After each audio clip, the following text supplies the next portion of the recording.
صباح الخير، صباحكو جميل، صباحكو كحك. النهاردة وأنا بفطر في البلكونة، لأن الدنيا رايقة وجميلة.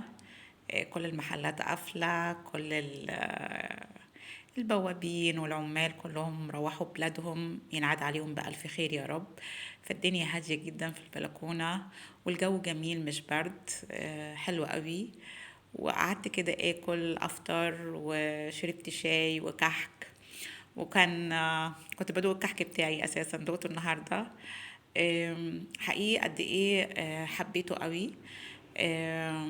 مش بس لانه معمول يعني حلو، معمول بمقادير نظيفة وجميلة ومضمونة. لكن كمان انتم متخيلين ان الكحكة الواحدة، كل كحكة انت قطعت العجين ودورتها في ايديك بمنتهى الحنية، بمنتهى الرقة، بططتها كأنك بتطبطب عليها، وبكل الفن والدقة نقشتها. حطيتها في صينية أمي القديمة الألمونيا. ده كحك معمول مش بس بحب، ده كحك واخد حنية، فنازل والله على المعدة بمنتهى الحنية.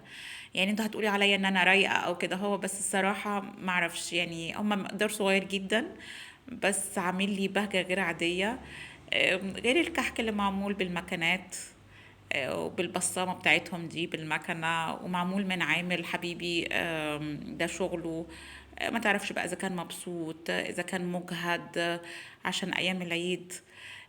بيقولك ايه، شراء العبد ولا تربيته؟ لا، انا عندي تربيته الصراحة، لانها طعمها ولا طعمه تحفة تحفة تحفة. وكل سنة وانتوا طيبين يا رب.